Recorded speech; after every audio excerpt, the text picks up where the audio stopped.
What's going on, guys? Mikey here. Dropping a quick video. Might not be quick, not sure. Might be a yap session, might be quick value bomb, but pretty much going to go over 5 of what I think are the most essential elements that you need to be including on your SaaS website, right? So I have 5 points written down right here. I'm gonna dive a little bit more into them, and then I also have a few pretty good examples of some SaaS websites that we can start to take inspiration from and dissect and see how they go about implementing some of these elements that we're talking about, right? So just going straight into it. Number 1, animated demos. It's pretty self-explanatory, but I'm gonna go ahead and explain it just in case. What is an animated demo? Let's just take a look at one of the examples. So coming over to Pitch, I believe does a great job at creating animated demos on their website, and it's literally what you are looking at right here. It is a demonstration of their software animated, simply put, right? The key to this is that this is pretty much made for these short attention span type of people, right? Not saying that your ICP has a short attention span, but a good rule of thumb is to treat all your website visitors as if they do, right?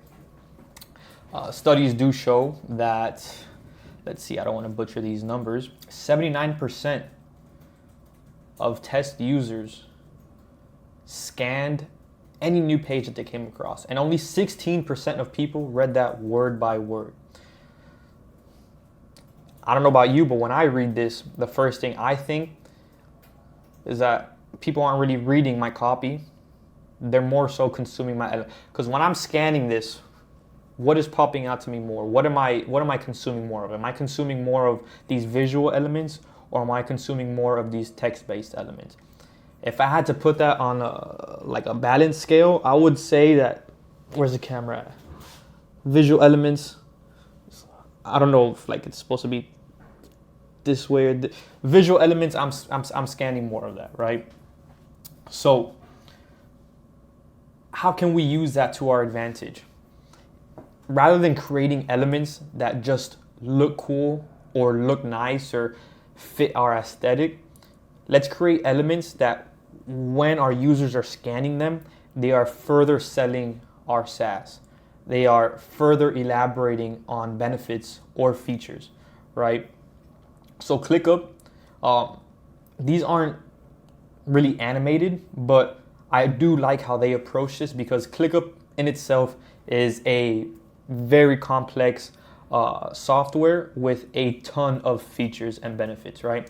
So for them to kind of display all their features and all of their benefits in a very short demo animation, it's probably not realistic, right? So what did they do instead? They kind of created this reel of every single feature, and when you kind of take into consideration that scanning approach, this is super scannable, little icons that pretty much explain what the feature does, one word, name of the feature, whiteboards, projects, dashboards, AI, and when you click into it, I have a nice visual representation of what that feature does. Amazingly executed, looks nice. It's more than just a simple screenshot, because they have these other small snippets of another portion of that feature. They made it a bit more interactive by adding these kind of comment pointers, I guess we can call them. But yeah, amazingly executed, right? Kind of go, and they have the same trend throughout other parts of their websites, right? Because again, it's pretty complex software.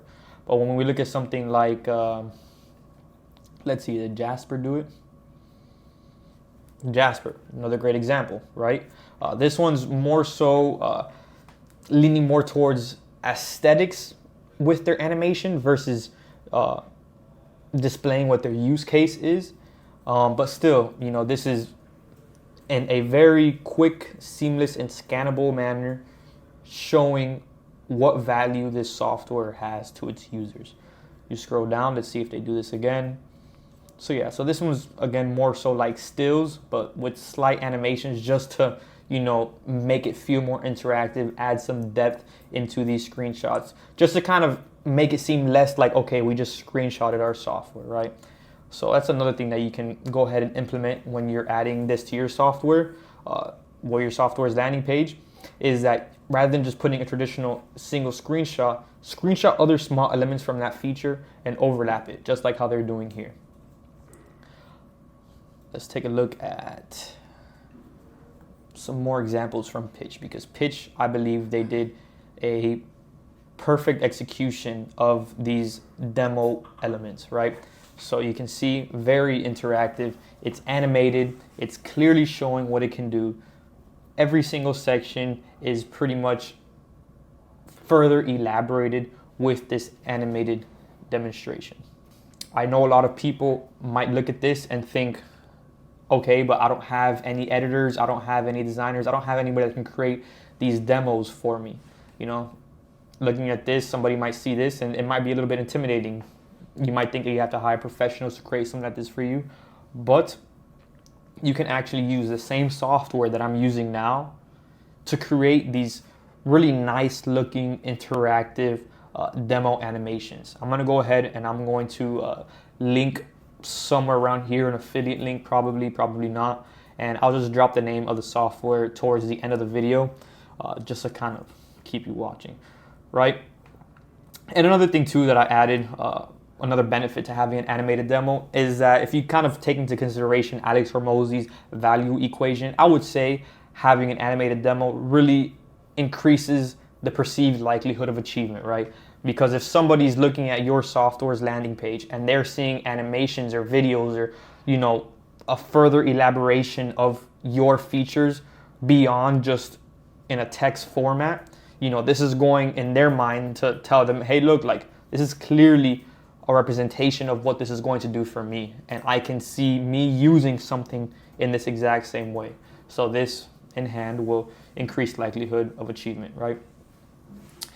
Going to point number 2, social proof.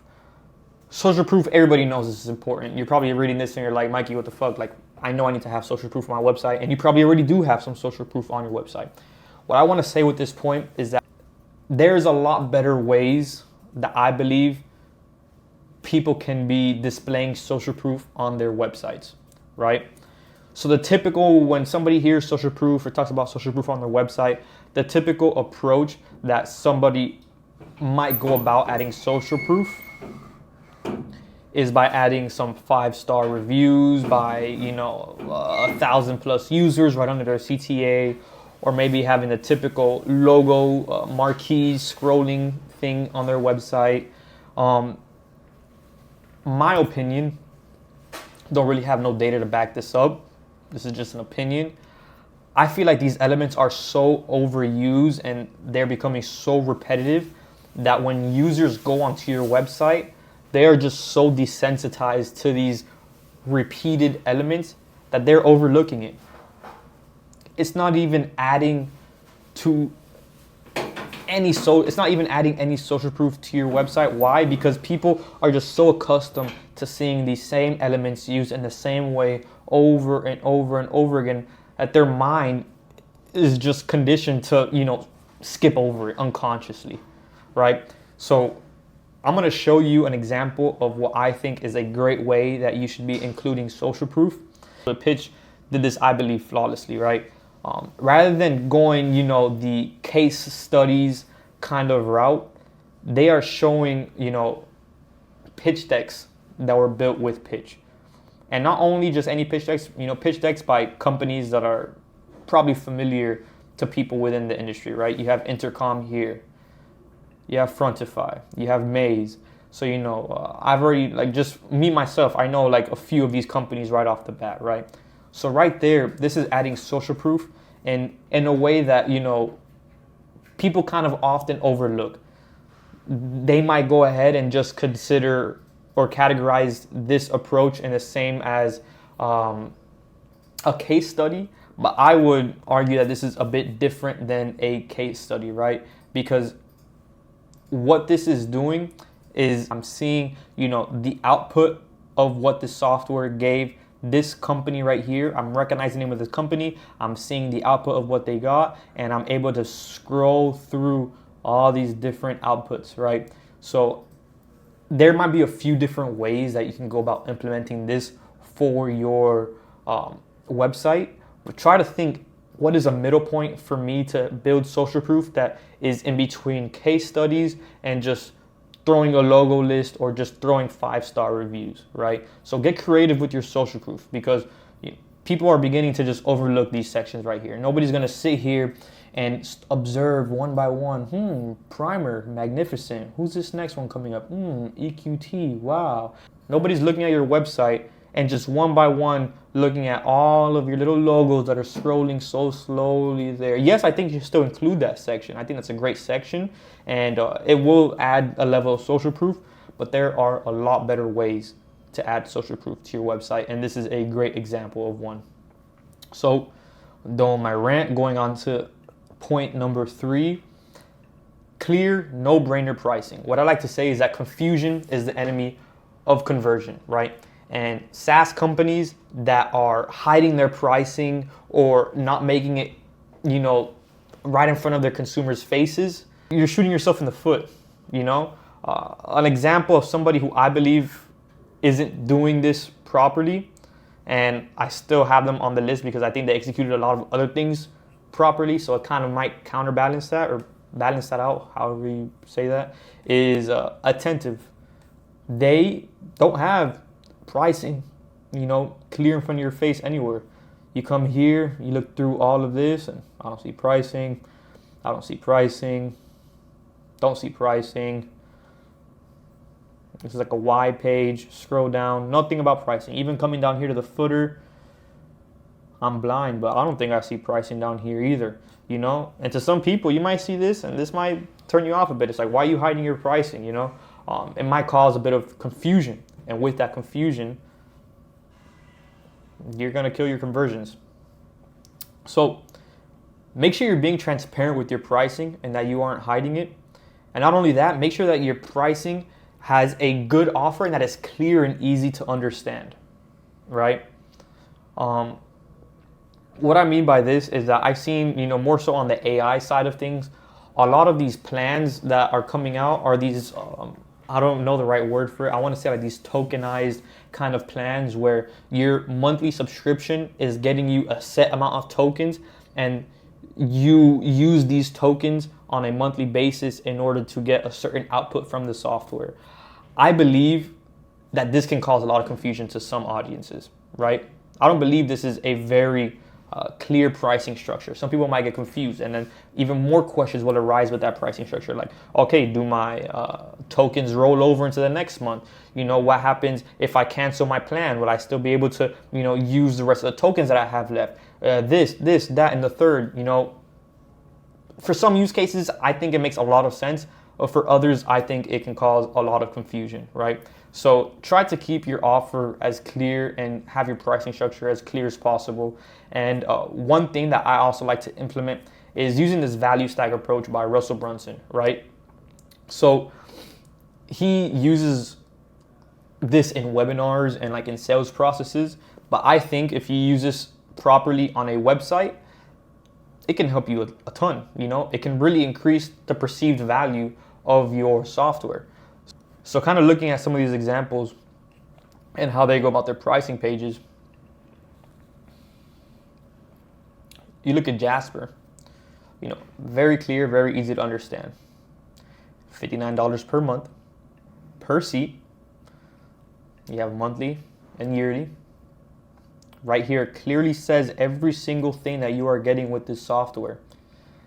And not only that, when you hover over every single feature, it elaborates just a bit more on what they mean by it or what it is. This is amazing because, even where there was a small potential or small room for, some confusion, they countered that. How? By adding this element where when you hover over it, you're able to easily see, okay, control can access documents and apply status labels to quickly know content that is ready for next steps.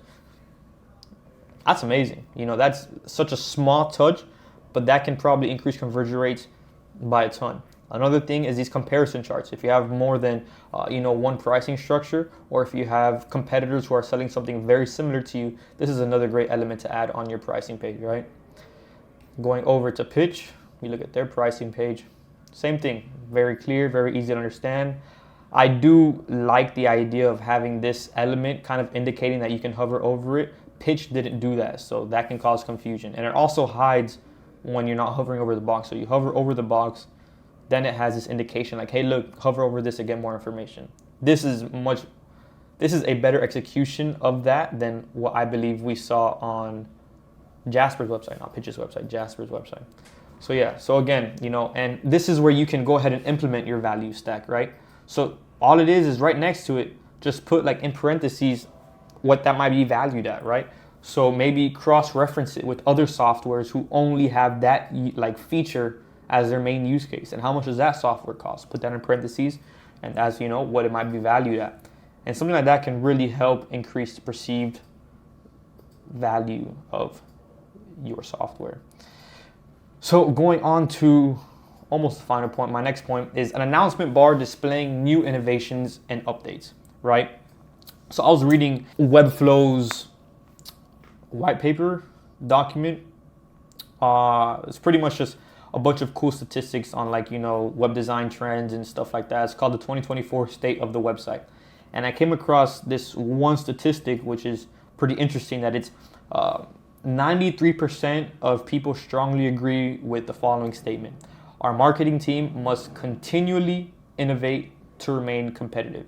So a lot of these marketing leaders believe that innovation is key to staying competitive.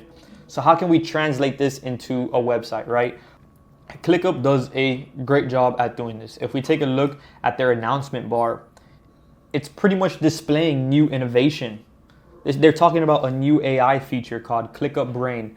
And really quickly, it tells you it connects all your tasks, docs, people, and knowledge using ClickUp Brain. Discover, and it goes to a real nice landing page. This is a great way that you can show your audience that you are continuously innovating.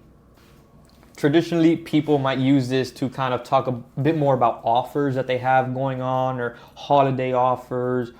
But if you have the chance, if you can or are innovating anywhere within your business, use this announcement bar for that, right? Even if your innovation has yet to launch or still in beta, just announce it. Just be like, this XYZ innovation, said to launch mid-June. And I believe this is something that can really help you stay competitive.